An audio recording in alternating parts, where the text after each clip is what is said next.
Bring them back.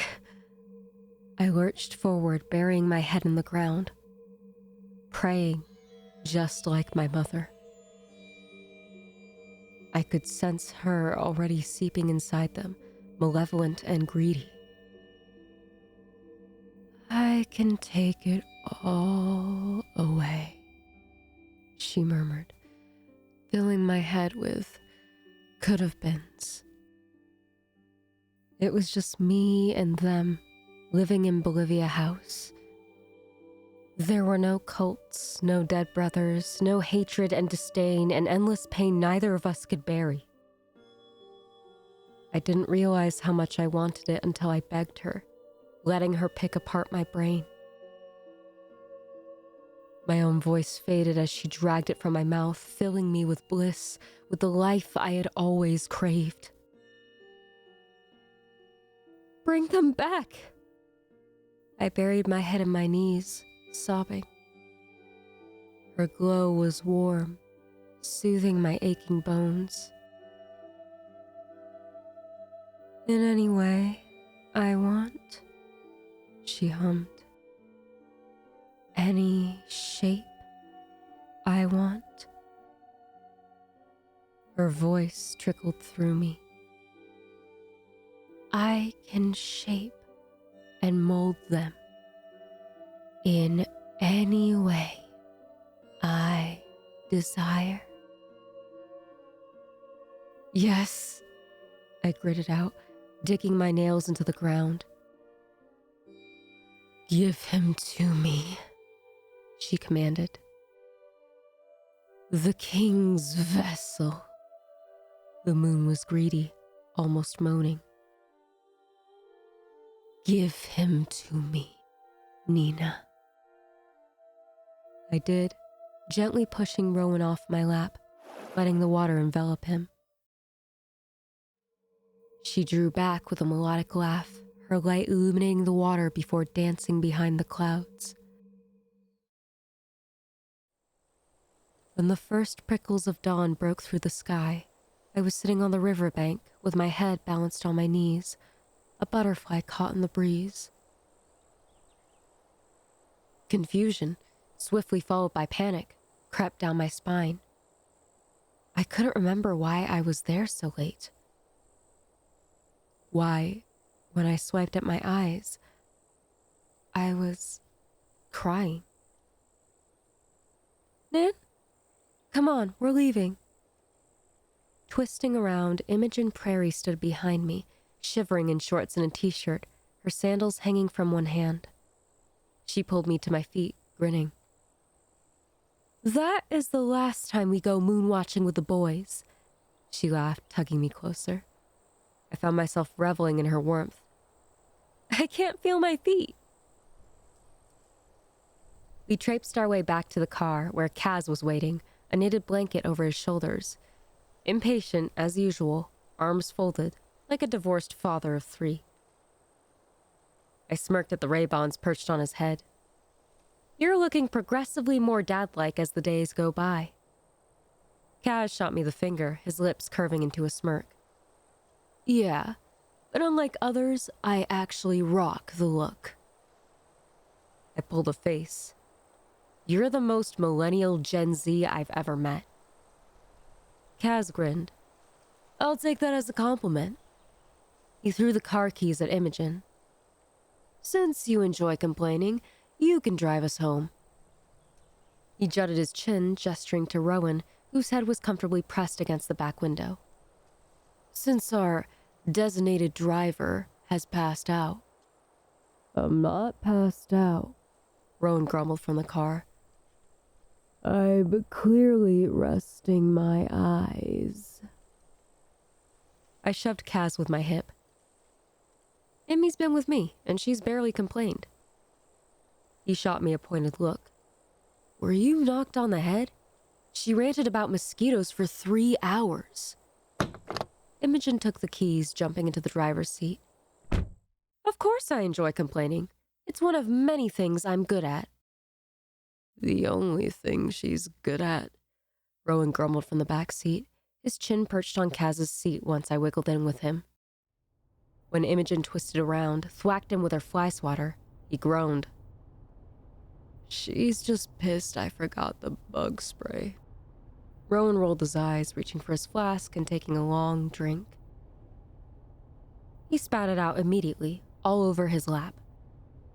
Rowan, this is a new car, Kaz spoke through his teeth. Ugh, that's disgusting. Rowan swiped his mouth. What the fuck is that? It's coffee, Einstein. Kaz twisted around in his seat, his eyebrows furrowing. I made it earlier. Well, it tastes like shit. Rowan shoved the flask in Kaz's face. Here, try it. I don't want to taste shitty coffee, dude. Rowan groaned, bouncing in his seat like a little kid.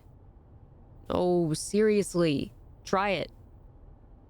Kaz did, rolling his eyes, before he too lost his composure and spat it out.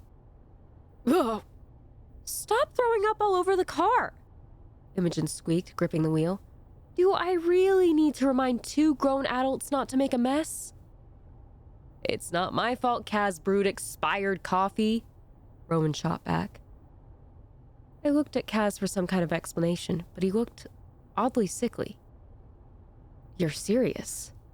I said when Kaz sent me a wounded puppy look. Rowan's right. He stuck out his tongue.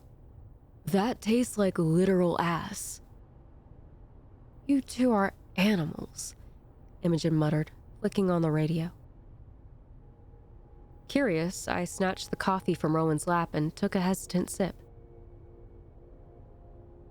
It was coffee. Sweet and bitter, running down my throat. I have no idea what you're talking about, I said. It tastes fine. Rowan ignored me, tipping his head back, groaning. I could have sworn, at just the right angle, his teeth looked sharper? Hey, can we stop at the drive-thru? He groaned. I'm like really fucking hungry. Rowan's words lingered in my mind, the memory shattering into nothing. I was yanked back to reality. This time, though, I wasn't in pain anymore. Pain didn't exist. Only the skylight above, the moon shining down on me, and their teeth ripping through me, their hands snapping my bones one by one, scooping up my insides and gorging on me. I was still alive, still breathing without lungs, without a heart, without a brain to think with, to form logical thought. 3 shadows, 3 royals, drenched in red and bearing human flesh as shawls, human bones as jeweled crowns. With no mouth to scream with, I allowed them to rip me apart over and over, trying to tear into the black and white static stitching me back together again.